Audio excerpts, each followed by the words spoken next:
இனிய காலை வணக்கம். மகரிஷியின் தினம் ஒரு யோகா. மகரிஷியின் தினம் ஒரு யோகாவில் இன்று செய்து காமிக்கக்கூடிய ஆசனம் உத்தித லோலாசனா. உத்தித லோலாசனா 2 சுற்றுகளாக செய்து காமிக்க இருக்கிறோம்.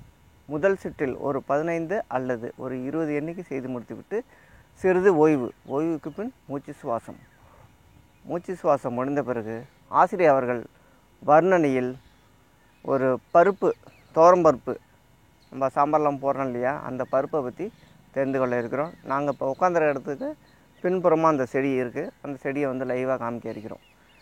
முடிந்த பிறகு உத்தித லோலாசனா 2வது சுட்டு செய்து காமிக்க இருக்கிறோம். இந்த உத்தித லோலாசனா செய்வதற்கு முன்னால் இந்த உத்தித லோலாசனா செய்வதனால் ஏற்படும் நன்மைகளை தெரிந்து கொண்டு செய்து காமிக்க இருக்கிறோம். உத்தித லோலாசனா செய்வதனால் ஏற்படும் நன்மைகளை பார்ப்போம். இரத்த ஓட்டத்தை ஊக்குவிக்கின்றன. முதுகுத்தண்டு நரம்புகளை இயல்பு நிலையில் செயல்பட வைக்கின்றன. சோர்வை நீக்க உதவுகின்றன. இது தொடையின் பின்புற தசை நார்களையும் முதுகு தசைகளையும் விரிவடைய செய்கின்றன. அது மட்டும் இல்லாமல் சீரண, சுவாச, இரத்த ஓட்ட இவைகளுக்கான உறுப்புகளை மசாஜ் செய்து இடுப்பு கூட்டை தளர்த்துகின்றன. அது மட்டும் இல்லாமல் இந்த தைராய்டு கிளாண்டு, இந்த முதுகுத்தண்டு பிரச்சனை, அந்த பிரச்சனை உள்ளவங்களாம் இந்த ஆசனத்தை தொடர்ந்து செய்து வந்தால் நல்ல பலன் கிடைக்கும். அதுமாரி மட்டும் இல்லாமல் இந்த குட்டையெல்லாம் இருக்காங்க இல்லையா, அவங்களாம் கொஞ்சம் நல்லா வளரணும்னா இதுமாரி ஆசனம் தொடர்ந்து செய்து வந்தால் கொஞ்சம் வளர்கிறதுக்கு இந்த ஆசனம் உதவுகின்றன. உத்தித லோலாசனா. இந்த உத்தித லோலாசனா நிலை எப்படின்னா, நின்ற நிலையில் ஊஞ்சலாடும் நிலை. நம்ம ஊஞ்சல்லாம் ஆடுறோம் இல்லையா, அதுமாரி நின்ற நிலை ஊஞ்சலாடும் நிலை தான் இந்த உத்தித லோலாசனா. அதான் அந்த உத்தித லோலாசனா என்று அழைக்கின்றார்கள் இந்த ஆசனத்தை. இந்த ஆசனம் நின்ற நிலையில் செய்யக்கூடிய ஆசனம். 2 கால்களையும் ஒரு 1 மீட்டர் அளவு அகலமாக வைத்துக்கொண்டு கைகளை இப்படி நீட்டிக்கொண்டு இந்த விரல்களையும் இப்படி தொங்க விட வேண்டும். அதான் இந்த ஆசனத்தோட பொசிஷன். ஒரு எளிய பயிற்சி செய்து முடித்துவிட்டு இந்த ஆசனம் செய்து காமிக்க இருக்கிறோம். 1 2 3 4 5 எண்ணிக்கை 1 3 4 5 6 7 8 9 10 11 12 13 14 15 16 17 18 19 20. நன்றி ஆர்ஜவர்களே. கண்களில் போட்டு மூச்சு தியானம். மெதுவாக கலைத்துவிட்டு 2 கைகளிலும் சென்மத்திரை வைத்துக்கொண்டு ஆழ்ந்த மூச்சு.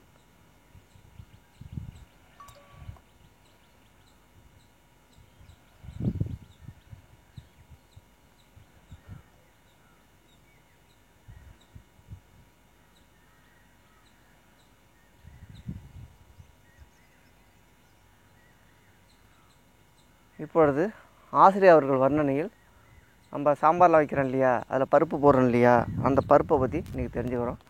அந்த செடி பின்பக்கமாக இருக்குது. அதை லைவாக பார்க்க இருக்கிறோம்.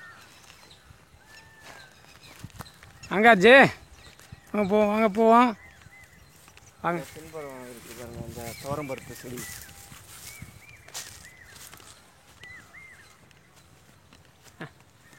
இதாங்க துவரம்பருப்பு செடி. பாருங்கள், அடியிலேருந்து பார்க்குறேன் எப்படி இருக்குது பாருங்கள். இது மகரந்த சேர்க்கையெல்லாம் ஏற்பட்டு தான் வருஷத்துக்கு ஒரு முறை தான் இதெல்லாம் இது பண்ண முடியுது, காய்க்க முடியுது. இன்னும் இது காய்ப்புக்கு வரல, இப்போ தான் இதாக இருக்குது. நிறைய பெரிய செடியாக மரமாக கூட வளருது, நல்லா பெருசாக இருக்குது. ஏற்கனவே நிறைய பயிரிட்டு இருந்தோம், அதெல்லாம் காலி பண்ணிட்டோம். இப்போ என்ன விஷயம்னா, ரொம்ப நாள் ஆகுது, செலவு அதிகப்படுத்த வேண்டியதாக இருக்குது. இது பராமரிக்கிறது ரொம்ப கஷ்டமாக இருக்குது. அதை பெச்சு இது காய ஆஞ்சி அதுக்கப்புறம் காய வச்சு அதை அடித்து அதுக்கப்புறமா தான் எடுக்க முடியுது இதில். அதனால் இதை இப்போ நிறைய பயன்படுத்த முடியாமல் இருக்கிறதுனால அந்த ரொம்ப இல்லை, கொஞ்சோண்டு வச்சுருக்கோம். அங்கே கொஞ்சம் வச்சுருக்கோம், அது எடுத்து பாருங்கள். அதை கொஞ்சம் வச்சுருக்கோம், கொஞ்சோண்டு வச்சுருக்கோம். ஒரு 50 செடி அளவுக்கு தான் வச்சுருக்கோம். இப்போது கிட்டத்தட்ட சோலை ஃபுல்லாக ஒரு ஒரு அரை ஏக்கரில் பயிரிட்டு இருந்தோம். ஆனால் அதில் ஒன்றும் லாபம் எங்களுக்கு ஏன்னா எங்களுக்கு கட்டுப்படி ஆகலை. இதை எப்படி செய்கிறதுன்னு கட்டுப்படி ஆகலை. சரி ரைட்டு ஓகே பார்ப்போம், அதை பற்றியான விஷயங்களை தெரிஞ்சுப்போம். மறுபடியும் அந்த இடத்துக்கு போகலாம். பாருங்கள் எவ்வளோ பெரிய விஷயம், சோலை ஃபுல்லாகவே நல்லா இது பண்ணி வச்சுருக்கோம், காட்டி வச்சுருக்கோம், போட்டு வச்சு சரி பண்ணி வச்சுட்டோம் எல்லாமே. இந்த சோலையில் அவ்வளோ பெரிய சோலை இது, கிட்டத்தட்ட 4.5 ஏக்கர் சோலை, இந்த ஆடுதுறை இயற்கை மருத்துவ சோலை. அதில் தான் உங்களுக்கு இந்த வீடியோவில் எடுத்து கொடுக்குறோம். அந்த விஷயங்கள்லாம் சிறப்பாக பண்ணுறதுக்காக தான் இந்த வீடியோ எல்லாமே உங்களுக்கு. இந்த தோரம்பருப்பு சொல்கிறோன்னா தோரம்பருப்பு செடியை நேராக காட்டணுங்கிறது தான் ஆவல். அந்த விஷயங்களை கரெக்டாக பண்ணிக்கிட்டே இருக்கோம். இப்போ எவ்வளோ பெருசு இருக்குது பாருங்கள், அந்த சோலையோட சுற்று வட்டம் அப்படியே உங்களுக்காக காட்டப்படுகிறது. ஏன்னா நீங்கள் நேரில் வரதை விட உங்களுக்கு வீடியோவில் பார்க்கும்போது ஆகா இப்படி ஒரு சோலையா அப்படிங்கிற அளவுக்கு வச்சுருக்கோம். அந்த விஷயத்தை பண்ணியிருக்கோம், நல்ல விஷயங்களை கொண்டு போய் சேர்த்துருக்கோம். இந்த சோலையில் பார்த்திங்கன்னா தினமும் காலம்பரை இதை பராமரிக்கிறது கூட எங்கள்கிட்ட இது இல்லை, ரொம்ப கஷ்டப்பட்டு தான் பண்ணிகிட்டு இருக்கோம். இதை உருவாக்கியவர் வந்து ராமலிங்கம் ஐயா தான் அதை உருவாக்கியிருக்காரு, ஆடுதுறை இயற்கை மருத்துவ சங்கத்தை. அந்த சோலையில் தான் நாங்களாம் சில உறுப்பினர்களாக இருக்கோம், அதனால் இந்த சோலையை பயன்படுத்திக்க முடியுது. இதில் பயன்படுத்திட்டு காலை நேரத்தில் முழுமையாக இங்கே தான் இருக்கும்.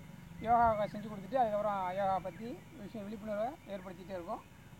அந்த டைமிங்கில் தான் முடித்த பிறகு, யோகா முடித்த பிறகு உங்களுக்காக வீடியோவும் அதில் எடுத்து உங்களுக்கு இது பண்ணிகிட்ருக்கோம். சரி, இந்த தோரையில் என்னென்ன சத்து இருக்குது அப்படின்னு தெரிஞ்சுக்குவோம். இப்போது தோரையை பார்த்தீங்கன்னா பொட்டாசியம், நார்ச்சத்து, குறைந்த அளவு கொழுப்பு சத்து இருக்குது.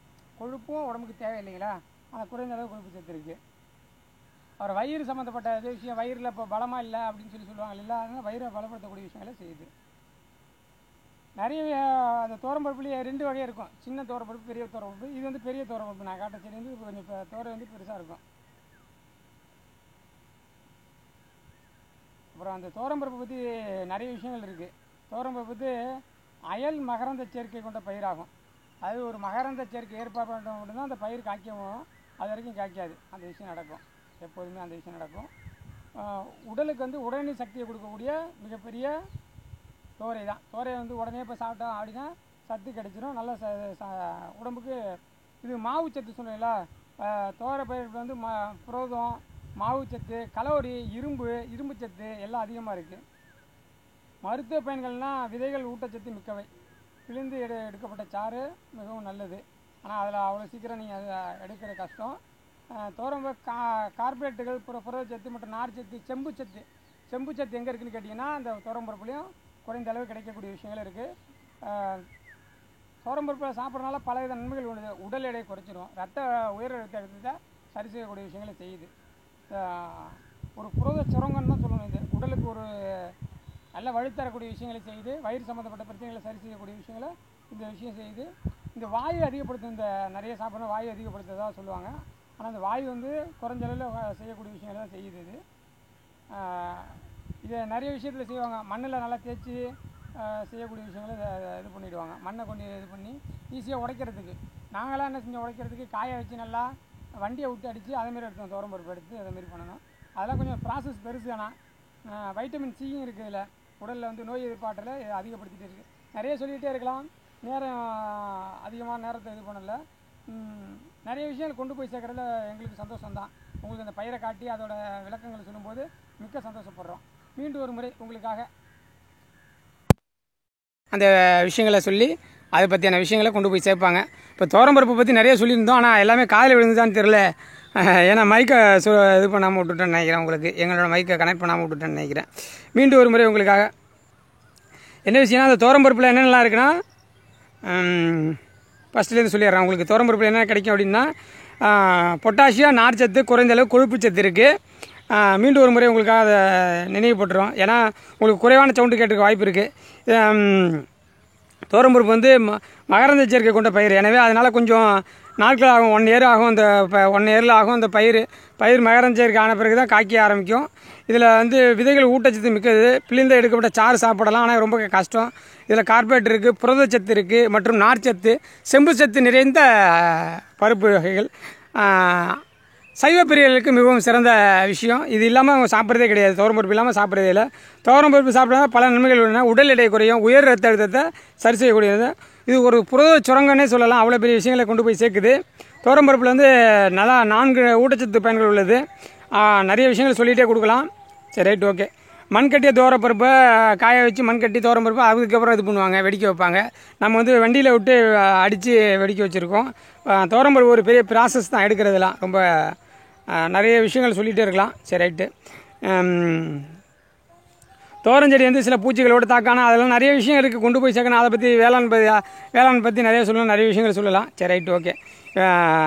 உடம்புக்கு மிகவும் நல்லது, வலிமை ஏற்றக்கூடியது, உடல் ஆற்றலை அதிகப்படுத்தக்கூடிய விஷயங்கள் செய்யுது. இது வாயுத்தன்மை அதிகமாக சாப்பிடும், வாயுத்தன்மை இருக்கும், அது சரி செஞ்சுக்கலாம், அது பெரிய விஷயம் இல்லை. நன்றி. மீண்டும் ஒரு முறை உங்களுக்கு ஆஜி அவர்கள். ஆசிரியர் அவர்கள் வர்ணனையில் துவரம்பருப்பை பற்றி தெரிஞ்சுக்கிட்டோம். துவரம்பருப்பு வந்து நம்ம எல்லாருமே உணவில் சேர்த்துக்கிறோம், அதனால ஒன்றும் பிரச்சனை இல்லை. மிகவும் ஆற்றல் உடையது தான். இந்த வாயு பிரச்சனை லைட்டாக இருக்கும், அதெல்லாம் சரி பண்ணிக்கலாம், ஒன்றும் பிரச்சனை கிடையாது. இப்போ வந்து சாம்பார் வந்து எல்லாருக்குமே ஒரு பிடிச்ச ஒரு குழம்பாக தான் இருக்குது. அதனால் துவரம்பருப்பு வந்து அதிகமாக உணவில் எடுத்துக்கொள்ளுங்க. அது மட்டும் இல்லாமல் சிறு குழந்தைகளுக்கெல்லாம் அந்த துவரம்பருப்பு வந்து ஏதாவது ஒரு வகையில் நம்ம கொடுத்தோம்னா மிகுந்த ஆற்றலுடன் இருக்கிறதுக்கு இந்த துவரம்பருப்பு மிக முக்கிய பங்கு வகிக்கின்றன. அதில் நிறைய சத்துக்கள்லாம் அதிகமாக இருக்குது. ஆசிரியர் ஒரு வர்ணனை கேட்டு தெரிந்து கொண்டோம். அதெல்லாம் உணவில் வந்து நம்ம அதிகமாக சேர்த்துக்கிறோம் தான். அதேமாரி பருப்பு, எல்லா பருப்புமே நம்ம வந்து அதிகமாக எடுத்துக்கணும். நம்ம துவரம்பருப்பு மட்டும் சேர்த்துக்கிறோம், பாக்கி எல்லா பருப்பும் நம்ம உணவில் அதிகமாக சோயாபீன்ஸ் இருக்குன்னு நிறைய பருப்புகள்லாம் நம்ம பயன்படுத்தாத பருப்புலாம் நிறையா இருக்குது. பருப்புலாம் நம்ம அதிகமாக உணவில் எடுத்துக்கொள்ள வேண்டும். இப்போ வந்து உத்தித லோலாசனா 2வது சுட்டு செய்து காமிக்க இருக்கிறோம். இந்த உத்தித லோலாசனா ஊஞ்சலாடும் நிலை என்று அழைக்கிறார்கள். நம்ம என்ன நின்ற நிலையில் ஊஞ்சலாடக்கூடிய ஒரு நிலையில் இருப்பது தான் உத்தித லோலாசனா. இந்த ஆசனம் நின்ற நிலையில் செய்யக்கூடிய ஆசனம் தான் மாணவர்கள்லாம் நிறைய செய்து வந்தால் நல்லா அந்த குட்டையாக உள்ளவங்களாம் நல்லா வளரக்கூடியதுக்கு செய்யக்கூடிய ஆசனம் தான் இந்த உத்தித லோலாசனா. அது மட்டும் இல்லாமல் இந்த கழுத்து பிரச்சனை, கைகள் பிரச்சனை, இந்த வாத சம்பந்தமான பிரச்சனை உள்ளவங்களாம் இந்த ஆசனம் செய்து வந்தோம்னால் இந்த நோயெல்லாம் தீர்க்கப்படுகின்றன. இந்த உத்தித லோலாசனா நின்ற நிலையில் செய்யக்கூடிய ஆசனம் தான். கொஞ்சம் எளிமையான ஆசனம் தான், எல்லோருமே செய்து பலன் அடையலாம்.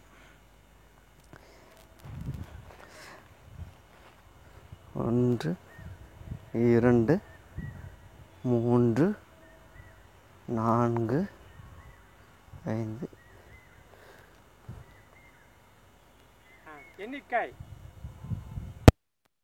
2 3 4 5 6 7 8 9 10 11 12 13 14 15 16 17 18 19 20. நன்றி ராஜா அவர்களே.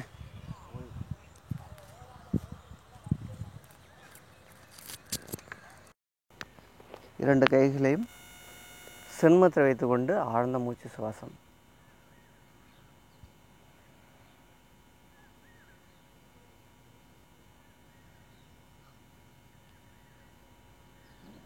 உத்தித லோலாசனம் செய்து காமித்து விட்டோம்.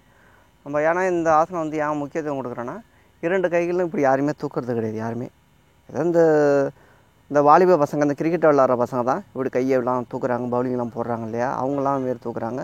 பாக்கி யாரும் வயசானவங்க, பாக்கி சிறு குழந்தைகள்லாம் இப்படி கையை யாரும் தூக்குறது. இப்படி வந்து கையை தூக்குறதுனால உடம்புக்கு அவ்வளோது நல்லது. இந்த ரத்த ஓட்டலாம் நல்லா இந்த இடத்துல நல்லா பரவக்கூடியது. அதனால் இந்த ஆசனம் வந்து மிகுந்த பலன் அளிக்கக்கூடிய ஒரு ஆசனம் தான். ஏன்னா ரத்த ஓட்டத்தை ஊக்குவிக்கின்றன இந்த கைகளை 2த்தையும் இப்படி தூக்குறதுனால. அது இல்லாமல் இப்படி தொங்க விடுறதுனால அந்த பொசிஷனில் நம்ம இருந்ததே கிடையாது. இந்த ஆசனம் இந்த நிலையில் இருக்கும்போது ஏற்கனவே நன்மைகள்லாம் சொல்லியிருக்கோம். இவ்வளவு நன்மைகள் நம்ம அடைய முடியும். அதனால் முடிஞ்சளவு இந்த எளிமையான ஆசனம்லாம், கொஞ்சம் கஷ்டமான ஆசனம் செய்ய முடியலன்னு சொல்லிட்டு இருக்க சில கமெண்ட்ஸ்லாம் வந்திருக்கு. எளிமையான ஆசனம்லாம் நாங்கள் நிறையா கொடுத்துருக்கோம். அதெல்லாம் தகுந்த ஆசிரியர் துணை கொண்டு அது செய்து பழகி உடம்பையும் மனதையும் ஆரோக்கியமாக வைத்துக் கொள்ளுங்கள். நிறைவாக ஆசிரியர் அவர்கள் வர்ணனையில் சில கருத்துக்களை கேட்டு தெரிந்து கொண்டு நிறைவு செய்ய இருக்கிறோம். நன்றி ஆர்ஜி அவர்களே. தினமும் ஒரு கருத்து, இதே ஒரு கருத்து கொண்டு போய் சேர்க்கறது தான் நம்மளோட கடமையாக வச்சுருக்கோம். தினமும் ஒரு கருத்தில் இன்றைக்கி நம்மளால் முடிஞ்சால் வாழ்க்கையில் ஒரு பிறந்த நாள் இருக்குன்னா அந்த பிறந்த நாளுக்கு பிறந்தநாள் கேக் வெட்டுறோம் இல்லைங்களா, அதுமாரி பிறந்த நாள் அன்று ஒரு மரக்கன்றை வைங்க. அந்த மரக்கன்று பல நாளுக்கு மரக்கன்றாக வைங்க. அனைவரும் பயன்படுத்தக்கூடிய மரக்கன்றாக வச்சு பலன் குடிக்க மரக்கன்றாக வைங்க. மற்றவங்களுக்கு பயன்படுற மாரி வைங்க. இதான் இன்றைக்கி உள்ள கருத்து ஆர்ஜி அவர்களே. ஒரே ஒரு மரக்கன்று ஒரு பிறந்த நாளுக்கும். இப்போ உங்கள் பிள்ளைகள் இருக்காங்க, உங்கள் பிள்ளைகளோட பிறந்த நாள் இருக்குது அப்படின்னா ஒரு மரக்கன்று அதை வச்சு பராமரிக்கணும், கடைசி வரைக்கும் பராமரிக்கணும். அந்தமாரி செஞ்சிங்கன்னா அந்த உங்கள் பிள்ளைகள் போல் அந்த மரக்கன்று வளர்ந்து அடுத்தவங்களுக்கும் பயன் தரும். மிகப்பெரிய விஷயங்களை எப்படி செய்யும்போது அந்த பிள்ளைகளுக்கு எந்தவித நோயும் வராது, அந்த மரம் எல்லாத்தையும் தாங்கி பிடிச்சிரும். இதுதான் எங்களோட கருத்தாக வச்சுக்கிங்க. இன்றைக்கி வந்து ஒரு பிறந்த நாளுக்கு ஒரு மரக்கன்றை நட்டு சிறப்பாக வாழ என்னோடய வாழ்த்துக்களை தெரிவித்து மீண்டும் ஆர்ஜி அவர்கள் நன்றி. மரக்கண்டை பற்றி, ஏன்னா மரக்கண்டை பற்றி நாங்கள் ஏன் திரும்பி அடிக்கடி விழிப்புணர்வு கொண்டு வரணும்னா, ஏன்னா பூமி வந்து வெப்பம் அடையுது. அதனால் அதுலேருந்து நம்ம தவிர்க்கணும் அப்படின்னா மரம் வந்து அதிகமாக வளர்க்கணும். மரம் வந்து அதிகமாக வளர்த்தா தான் நம்ம பூமி வந்து வெப்பமாவது வந்து நம்மளால் தடுக்க முடியும். பிறந்த நாளுக்கு ஒவ்வொரு பிறந்த நாளைக்கு ஒன்றுன்னா ஒரு 20 வயசு 25 வயசு ஒரு பையன் வளர்றான்னா 25 வயசில் 25 மரம், அது அப்படியே எண்ணிக்கை அப்படியே கூடிக்கிட்டே போகும். முடிஞ்சளவு மரத்தை வைக்கிறது மட்டும் இல்லாமல் பராமரிக்கணும். முடிஞ்சளவு மரம் நம்ம அதிகமாக வளர்த்தோம்னா தான் நமக்கு எந்த இப்போ உள்ள காலகட்டத்தில் வந்து அதுக்கு முன்னாடி மாதம் மும்மாரி மழை பெய்யும் அப்படின்னு சொல்லியிருக்காங்க. நம்ம இப்போ வந்து கிளைமேட்லாம் மாறி இருக்குது. மழை எப்போ வருதுன்னு கோடை நாளெலாம் மழை பெய்யுது, மழை நேரத்தில் மழை வர மாட்டேங்குது. நம்ம இந்த மரம்லாம் அதிகமாக வளர்த்தோம்னா தான் நம்மளுக்கு வந்து ஏற்கனவே ஆதி காலத்தில் நம்மளுக்கு எப்படி கரெக்டாக மும்மாரி மழை பெஞ்சுதோ அதுமாரி மழை பெஞ்சால் தான் நம்ம விவசாயம் வந்து சரியாக செய்ய முடியும். அதனால் முடிஞ்சளவு மரத்தெல்லாம் வளருங்க. அது மட்டும் இல்லாமல் இந்த கவர்மெண்ட்டில் 100 நாள் வேலைன்னு ஒரு வேலை கொடுத்துருக்காங்க. அதில் வந்து வரப்பெல்லாம் சுற்றுறாங்க, வாய்க்காலாம் சுத்தம் பண்ணுறாங்க. அதில் வந்து மரக்கன்றுகள்லாம் வாங்கி கொடுத்து வைக்க சொல்லி பராமரித்தோம்னா நிறைய இடத்துல 100 நாள் வேலை நிறையா நடந்துக்கிட்டு இருக்குது. அவங்கெல்லாம் நிறையா பயிர் பண்ணி இவ்வளவு வந்து பயிர் பண்ணி எங்களுக்கு காமிங்க, அதை வந்து பராமரித்து காமிங்க அப்படின்னு சொன்னீங்கன்னா நான் அதிகமான மரங்களை வந்து நம்ம கிராமத்துலாம் வளர்கிறதுக்கு வந்து வாய்ப்பு அதிகமாக இருக்கும். அதுமாரி இது கவர்மெண்ட் வந்து நிறையா நம்ம மக்களுக்கெல்லாம் உதவிலாம் பண்ணிட்டு தான் இருக்காங்க. அந்த உதவி பண்ணுறப்ப நம்ம வந்து சம்பளம்லாம் வாங்குகிறோம். அதில் வந்து நம்ம இந்த மரம்லாம் பயிர் பண்ணி நம்ம வந்து காமிக்கலாம். நிறையா எந்தெந்த கிராமம் அதிகமாக மரம் அதிகமாக பயிர் பண்ணிக்கிட்டாங்கன்னு சொல்லிட்டு அவங்களாம் ஒரு கிஃப்ட் மாரி ஏதோ ஒன்று, ஊக்கத்தொகை மாரி ஏதோ ஒன்று நம்ம அழித்தோம்னா அது வந்து இன்னும் நல்லா வளர்ச்சி அடையும். அது மட்டும் இல்லாமல் பனைமரம் நிறைய இடத்துல முடிஞ்சளவு பனைமரம் வந்து நம்ம தண்ணியில் இடத்துல வச்சோம்னா கூட நம்ம கொஞ்சம் பெருசாக வளர்கிற வரைக்கும் நம்ம பராமரித்தோம்னா கூட அதுக்கப்புறம் அது தானாக வளர ஆரம்பிச்சோம். அது வந்து மிகவும் நன்மை அளிக்கக்கூடிய ஒரு மரமாக இந்த பனைமரம் வந்து பனைமரத்தை பொறுத்தளவுக்கு பனைமரத்தை பற்றி அது நிறைய ஏற்கனவே ஒரு தடவை விழிப்புணர்வு வீடியோ கொடுத்துருக்கோம். பனைமரத்தை கொண்டு போய் உள்ள ஒரு 10 கொட்டையை ஒரு ஓரமாக போட்டுட்டீங்க, ஒரு அரை அடிக்கு சும்மா குழி நோண்டி போடுங்க. இதில் கீழே போட்டாலே முளைச்சிரும், மண்ணுக்கிட்ட போட்டாலும் முளைச்சிரும். ஒரு அரை அடி போட்டிங்கன்னா நல்லா சூப்பராக வேர் விட்டு முளைச்சிரும். அந்த பராமரிக்கணுங்கிற அவசியம் கிடையாது. அந்த மழை எப்போ பெய்யுதோ அதுக்கு முளைக்க ஆரம்பிச்சிடும். கொஞ்சம் தண்ணி கிடச்சிதுன்னா ஈஸியாக முளைக்கும், அவ்வளோதான். வேறு தண்ணி இல்லைனா கொஞ்சம் பொறுமையாக முளைக்கும், அவ்வளோதான். அது மரக்கன்று வந்து எந்த கவலையும் கிடையாது, தானாக வந்துருந்துச்சு. அது ஒன்றும் மாட்டுக்கிறது இல்லை. பனைமரம்லாம் வளர்க்குறது எளிமையானது தான். முடிஞ்சளவு நம்ம சாலை ஓரங்களில் யாருக்கும் இடைஞ்சல் இல்லாமல் இடத்துல, அது மட்டும் இல்லாமல் நம்ம ஆற்று வர இடத்துலலாம் முடிஞ்சளவு பனைமரம்லாம் நிறையா வளர்க்கணும். முடிஞ்சளவு நம்ம வந்து மரம் வந்து முடிஞ்சளவு மரத்தை நம்ம வெட்டக்கூடாது. நம்ம ஒரு மரத்தை வெட்டினோம்னா கூட ஒரு 5 மரம் 10 மரம் வச்சுட்டு தான் நம்ம வெட்டணும். அதனால் அந்த மரம் வளர்ப்பு பற்றிய விழிப்புணர்வு வந்து எல்லா இடத்துலையும் கொண்டு போய் சேர்க்கணும். முடிஞ்சளவு மரம்லாம் வளருங்க. மரம்லாம் வளர்த்தா தான் நம்ம வந்து ஆரோக்கியமாக வாழ முடியும். இந்த உத்தித லோலாசனம் வந்து செய்து பாருங்கள். செய்து பார்த்து அதில் உள்ள நன்மைகள்லாம் அடைஞ்சிங்கன்னா அதில் வந்து எங்களுக்கு கமெண்ட்ஸாக கொடுங்க. முடிஞ்சளவு ஏதோ ஒரு பயிற்சி செஞ்சால் தான் நம்ம இப்போ உள்ள காலகட்டத்தில் வந்து நம்ம வந்து ஆரோக்கியமாக நீண்ட நாட்கள் வாழ முடியும். முடிஞ்சளவு ஏதோ ஒரு பயிற்சி, ஏதாச்சும் ஒரு சின்ன பயிற்சி, ஒரு 10 நிமிஷமோ ஒரு 1/4 மணி நேரமோ ஒரு 20 நிமிஷமோ ஒரு காலையிலையும் மாலையிலும் நம்ம தொடர்ந்து செய்து வந்தோம்னால், அது மட்டும் இல்லாமல் நம்ம சரியான உணவு, நம்ம ஆரோக்கியமான உணவு எடுத்துக்கொள்ள வேண்டும். அது மட்டும் இல்லாமல் நம்ம குடிக்கக்கூடிய நீர் வந்து ஒரு நாளைக்கு வந்து ஒரு 3 லிட்டர் 4 லிட்டர் ஒரு 5 லிட்டர் வரைக்கும் நீர் அருந்தலாம். முடிஞ்சளவு பானையெல்லாம் இந்த கோடை நாள்லலாம் இந்த பானையெல்லாம் மண்பானையில் வந்து நம்ம நீரை ஊற்றி வச்சு அது கொஞ்சம் கூலிங்காக இருக்கும். அந்த நீரை வந்து நம்ம பருக வேண்டும். அது மட்டும் இல்லாமல் துளசிலாம் போய் நம்ம வந்து இந்த மண்பானையில் போட்டு துளசியும் அதில் போட்டு நம்ம அந்த நீர்லாம் இருந்தோம்னா மிகவும் நன்மை அளிக்கக்கூடியது. அதெல்லாம் வந்து உபயோகித்து நம்ம உடம்பை வந்து நம்ம ஆரோக்கியமாக வைத்துக்கொள்ள முயற்சி பண்ணுங்கள். முடிஞ்சளவு நம்ம வெளியில் வந்து தவிர்க்க முடியாத சூழ்நிலையில் நம்ம வந்து ஹோட்டல்லலாம் சாப்பிட்றோம், அது பரவாயில்ல. நம்ம தொடர்ந்து வந்து வெளியில் வந்து நம்ம சாப்பிட வேணாம், ஹோட்டல்லாம் அதிகமாக நம்ம சாப்பிட வேணாம்.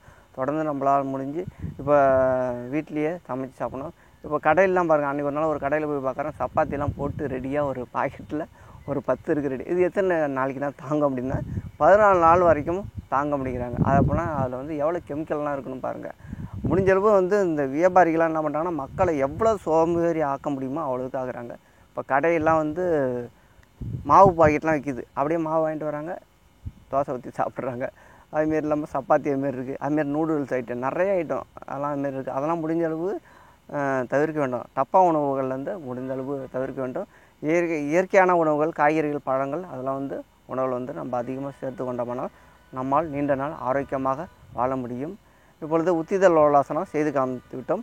அதில் உள்ள நன்மைகள்லாம் கமெண்ட்ஸாக எங்களுக்கு வந்து அழிங்க. முடிஞ்சளவு நாங்கள் அளிக்கக்கூடிய ஆசனங்கள்லாம் செய்து பாருங்கள். செய்து பார்த்து நன்மையெல்லாம் எங்களுக்கு வந்து முடிஞ்சளவு தெரிவிங்க. அது மட்டும் இல்லாமல் நம்ம நண்பர்கள், உறவினர்கள் எல்லாருக்கும் இந்த யோகா பற்றிய விழிப்புணர்வை கொண்டு செல்லுங்கள். நம்ம அமைதியாகவும் ஆரோக்கியமாகவும் வாழ வேண்டுமென்றால் நம்ம வந்து யோகா வந்து கண்டிப்பாக நம்மளுக்கு தேவை.